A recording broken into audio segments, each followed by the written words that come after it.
Anti-Afro Svengalis, it happened. What I said would happen has happened with Dempsey D.Derell's federal indictment. He had a pre-trial conference set for December 4th. But guess what happened today? We're still in Friday, November 7th, 2025. D.Derell Dempsey's lawyers filed a motion. I'm going to read it to you. It says, defendant Dempsey Spears moves this court for a 90-day continuance of all dates, and he respectfully shows as follows. Mr. Spears is charged with 5 counts of healthcare fraud and 4 counts of aggravated identity theft. The pretrial motions deadline has passed. The pretrial conference is set for December 4th, and jury trial is set for December 8th. Counsel is in the process of receiving a voluminous amount of discovery and needs additional time to review it and investigate. Undersigned counsel has identified certain legal and factual issues that require further investigation. Counsel needs more time to complete his investigation and analysis, and then to file pre-trial motions if necessary, and to prepare for trial if necessary. Moreover, additional time is needed to discuss this case with Mr. Spears. The defendant respectfully submits that the best interest of justice served by granting this motion for a continuance substantially outweigh the interest of the defendant and the community in a speedy trial, and that failure to grant the continuance would deprive defense counsel of sufficient time to prepare for trial. The government is unopposed to this motion to continue. Then it gives the citation for the attorney. The remaining pages are standard. You're supposed to prepare a motion for the judge to sign, like the document, so it doesn't give any information about the case. So, what do y'all think? I told you he was going to ask for a continuance. There's no way he was going to be able to go to trial this rapidly. But you heard, let's go back, voluminous amount of discovery. A large amount, folks. How many of you think that a voluminous amount of discovery entails $8,000? Look at here.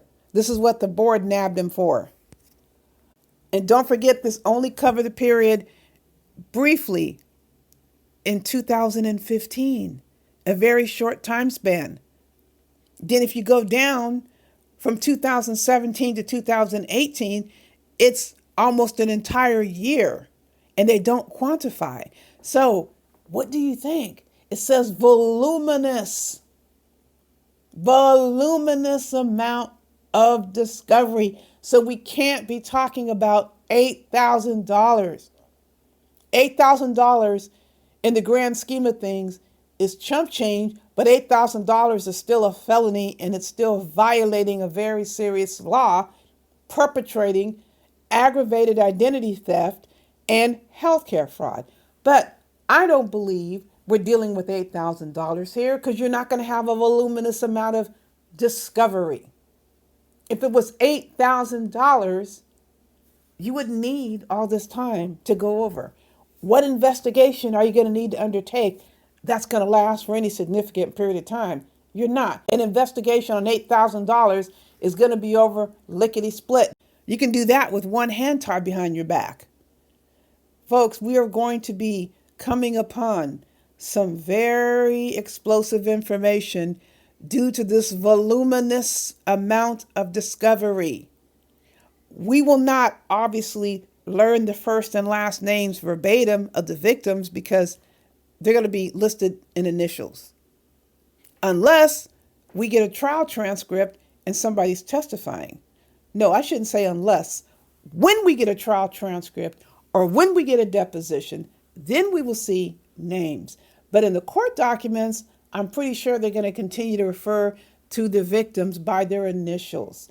You all know that D.Derell knows exactly who he ripped off. He knows exactly how much money he stole. He knows exactly who's leveling the accusations. He knows. Remember, there were 3 complaint numbers that went in with the state board. You don't need extra time. You don't get a voluminous amount of discovery on $8,000, possibly $800,000. Yeah, you're getting close to $1 million. I can see that. I don't believe he stopped when he was nabbed. I stated it before. I'll state it again. He continued to steal. He got used to it. He's been doing it for a long time. His time was going to come. His time needed to come. He was in such a frenzy that he ran around these YouTube streets blaming us for his crimes. It was such a stress on him, he transposed everything he was doing onto his targets. To me, to Rev G, to FW, friends and supporters, and even innocent bystanders who were just looking around, checking out the scene, he drew them into it. He knew all along he was talking about himself, so here we are in federal court. The attorney that's representing him used to be a federal public defender, and he obtained at least a 90-day extension on all existing dates. We're going to be in for the long haul, folks. D.Derell was not going to be able to swish through this thing in a quick hurry. And don't forget what the lawyer said.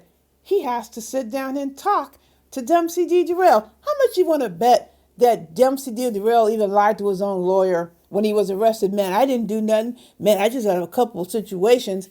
And now the attorney is getting a voluminous amount of discovery. Well, geez, you didn't tell me this. It's so often the defense attorney is the last to know. And I have a feeling that's what's happening here. I'm quite sure D.Derell floated all kinds of lies to his attorney like he floats all kinds of lies and slander in these YouTube streets. But now he's in federal court. The countdown continues. It will continue. I will continue to bring you the information as it comes. Every filing that goes up, I will be sure to let you know about it. Again, folks, we're not going to be concerned about who isn't talking about this case. We're going to be talking about this case.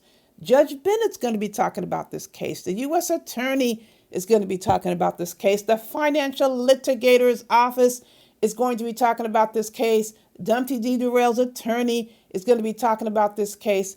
There's plenty of eyes on this case. And keep in mind, the U.S. Attorney has brought on a financial litigator specialist for this case. This division in the federal court system is specifically in place to help the government recover money that was stolen and recover assets. You need a financial litigator's office for $8,000? Of course you don't. We are talking big bucks. He stole. No $8,000 case gets a financial litigator to try to figure out how the government is going to recoup money. Get real, folks. And let me also clarify about the unsecured bond. He did not have to put up any money for that. That only states if he doesn't show, he's going to owe $25,000. He did not have to come up with $25,000. None. If he doesn't show to his court appearances, if he absconds, he leaves, he takes off, he violates the terms of the pretrial release, there will be a decision as to whether or not he will owe that $25,000. Now, folks, you know I got more coming your way. In the meantime, you know the drill. Buyer beware.